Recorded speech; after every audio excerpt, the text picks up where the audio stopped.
Toute cette semaine, Adrien Zerbini, vous nous proposez une série ayant comme thème la science au service des plus démunis. Oui, quand on parle de science dans CQFD, c'est souvent lié soit à une actualité qui nous concerne directement nous, soit concentré sur des innovations technologiques de pointe. Mais comme on le sait, tous les habitants de notre belle planète ne sont pas logés à la même enseigne que nous.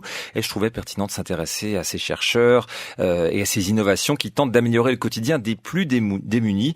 D'abord parce qu'il faut espérer, même naïvement, que la science sert aussi à ça, à venir en aide aux plus pauvres, mais aussi parce que il n'y a pas besoin d'avoir fait des études d'économie pour comprendre que venir en aide aux plus pauvres rapporte a priori moins d'argent que s'intéresser aux plus riches. Et c'est pourquoi, comme on le verra durant toute cette semaine, la science au service des plus démunis est souvent l'apanage des organisations non gouvernementales. Les ONG qui travaillent donc sur des innovations à l'intention des plus démunis. C'est notamment le cas de la fondation Antenna à Genève, dont la devise est la science au service des besoins essentiels. Vous allez voir que ce terme de besoin essentiel, on va souvent y revenir durant cette semaine, car plutôt que de trouver une définition de ce qu'est un pauvre ou un démuni, on préfère parler de population n'ayant pas accès à l'essentiel. Comprenez par là l'eau, la nourriture, les soins de base, et puis dans un second temps, par exemple, l'éclairage, l'électricité ou encore l'éducation. Alors ce matin, pour commencer, vous nous proposez de nous intéresser au premier de ces besoins, le plus vital de tous, l'eau. L'eau potable, dont on considère qu'il en faut à minima 4 litres par personne et par jour, et on sait que pour toutes sortes de raisons, en particulier dans les situations de crise, il est difficile de garantir ce minimum vital. J'ai rencontré Pierre-Gilles Duvernay, il est coordinateur du programme Eau et Hygiène pour l'Afrique à la Fondation Antenna, et nous avons devant nous un récipient en plastique de 2 litres, on dévisse le couvercle et on trouve à l'intérieur, donc 2 litres c'est tout petit, on trouve à l'intérieur tout ce qu'il faut pour potabiliser de l'eau pour plus de 500 personnes. Alors dans cette boîte, vous allez trouver un électrolyseur. Alors on retire, il y a des câbles qui sortent, des câbles rouges, des câbles noirs, des COS pour l'instant, et puis un électrolyseur donc qui est capable par une réaction électrochimique de transformer de l'eau salée en une espèce d'eau de javel qu'on appelle hypochlorite de sodium. Alors ce que vous tenez dans la main, c'est l'électrolyseur, c'est deux électrodes, j'imagine, mais 2 lamelles de métal qui font une dizaine de centimètres de long, même pas 1 centimètre de large, qui sont juste face à face, au bout de petits cercles, et il y a 2 câbles qui en sortent et une prise jack. En fait, j'aurais presque envie de brancher mon casque dedans. Voilà. Alors ça a l'air très simple comme ça, mais c'est quand même du titane recouvert d'iridium, donc qui est capable de faire cette électrolyse.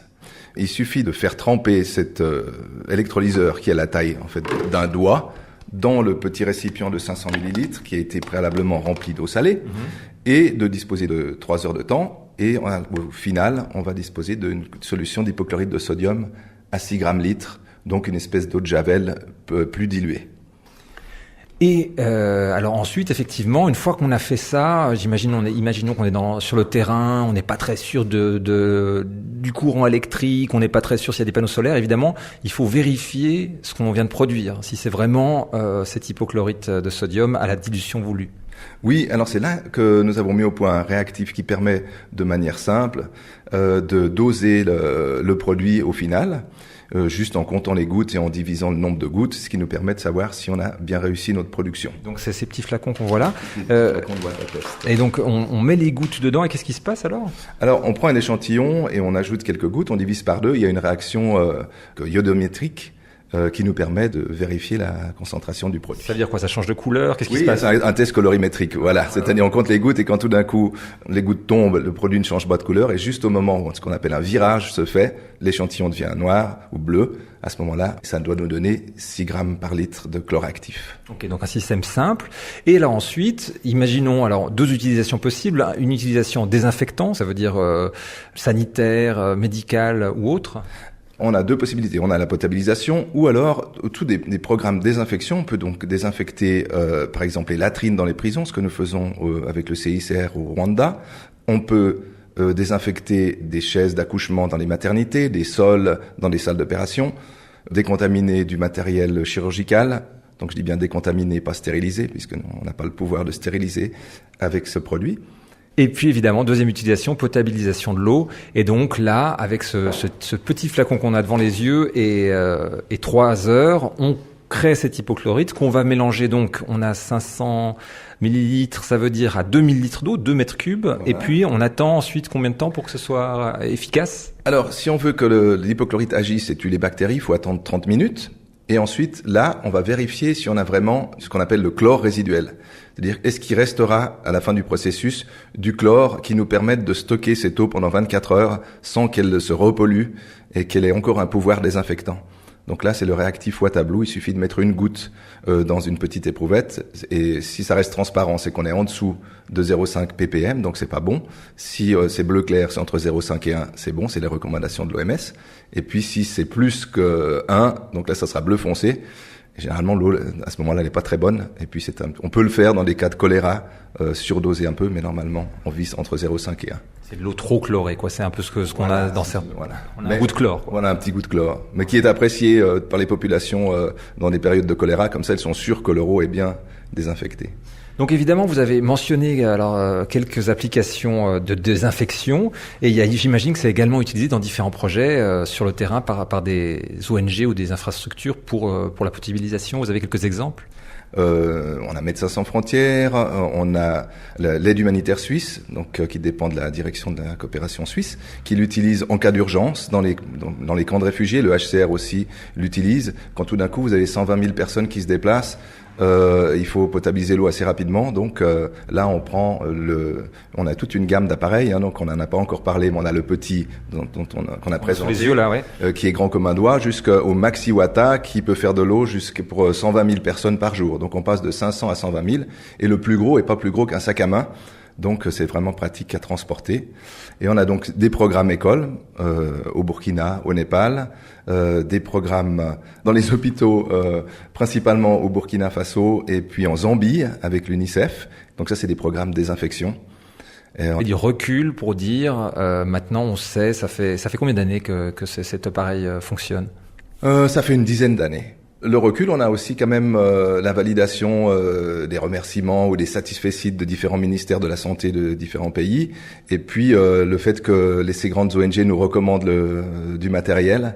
Et puis maintenant, on veut vraiment prouver scientifiquement la pertinence de cet appareil et de son utilisation par des études épidémiologiques beaucoup plus pointues. Et pour voir si on a vraiment une réduction des maladies nosocomiales. Pour ce qui est de l'eau potable, on n'a pas grand-chose à prouver. On sait que de chlorer l'eau, ça peut réduire les maladies hydriques et le choléra. Mais pour ce qui est de la désinfection dans les hôpitaux, on est en train de travailler pour le prouver scientifiquement, réduire les maladies nosocomiales, et les problèmes d'infection après les accouchements, ce genre de choses. Et puis il y a une chose à laquelle on pense pas forcément, c'est que dans les zones de guerre, c'est très compliqué d'amener du chlore pour potabiliser de l'eau, parce que le chlore peut être utilisé comme arme de guerre, en fait, comme arme chimique. Oui, par exemple, en Ukraine, quand il y a eu la guerre, on n'avait plus de chlore gazeux disponible qui était utilisé pour potabiliser ces grandes stations d'eau potable pour les villes. Et justement, parce que ce chlore est utilisé comme une arme de guerre, notre technologie Wata a été fournie par la DDC en Ukraine, et ça permet justement avec du sel et de l'eau localement d'alimenter les villes en eau potable, et on est en train de travailler aussi en Irak et en Syrie. Dans toutes ces zones de guerre sont intéressées par cette production locale où les intrants sont absolument sûrs, du sel et de l'eau. Du sel, on en trouve partout ? Oui, du sel, on en trouve partout, même en zone de conflit, ça c'est pas vraiment difficile. Alors, question subsidiaire, mais c'est très cher à produire un objet comme ça, ou ça coûte une fortune ? Donc les appareils coûtent entre 200 pour le petit qu'on a sous les yeux là, 150 pour le plus petit, le mini, 200 si c'est une version solaire, jusqu'à un prix de 5000 francs pour le Maxi Wata. Donc il fait de l'eau potable pour par exemple un camp de réfugiés de 120 000 personnes. Donc entre 5000 et 200 selon la taille du dispositif. Peut-être ce qu'il faut que je précise, c'est que la fondation Antenna, pour laquelle je travaille, est une fondation sans but lucratif, mais de notre statut de fondation, nous pouvons vendre notre technologie, et avec les bénéfices qu'on fait sur la vente de nos technologies, on réinvestit dans des programmes orphelins ou des programmes qui n'ont pas de financement. Alors, on comprend l'intérêt, suivant les situations, d'utiliser ce Wata quand on n'a pas d'alternative. Cela dit, vous mentionniez par exemple les prisons au Rwanda. Le Rwanda est un pays qui fonctionne bien, qui n'a pas de problème d'accès, par exemple, à de la javel. Donc, quel intérêt pour eux d'utiliser votre dispositif ? Alors l'intérêt, c'est un intérêt économique, particulièrement sur ces 17 prisons au Rwanda, où en fait on s'est aperçu qu'ils arrivaient à économiser 20 000 $ par année par rapport à l'achat d'eau de javel, généralement de mauvaise qualité. Dans les hôpitaux, ça c'est vraiment le volet très important, par exemple au Burkina Faso, c'est d'avoir non seulement un chlore de qualité, puisque souvent les produits importés sont de mauvaise qualité, et puis d'arriver à faire des économies substantielles pour les structures hospitalières. Le Wata, un électrolyseur qui permet donc de rendre l'eau potable et également d'assurer un bon niveau sanitaire dans différentes structures hospitalières ou pénitentiaires. Le tout avec de l'eau, du sel et un peu d'électricité qui peut être notamment produite par un simple panneau solaire. Est-ce que ce Wata est l'unique dispositif proposé par cette ONG, donc la Fondation Antenna? Alors non, il y en a pas mal d'autres. Nous avons mis leur site en lien sur le nôtre, donc rts.ch/CQFD. Et puis mercredi, nous aurons avec nous un médecin de cette même ONG qui travaille avec les plantes et des stratégies assez original pour donner aux populations des plantes efficaces contre certaines maladies, et nous reparlerons du paludisme. Et demain, nous parlerons de différents projets menés par une autre ONG, le Centre écologique Albert Schweitzer, le CEAS de Neuchâtel. C'était Adrien Zerbini. CQFD sur la première.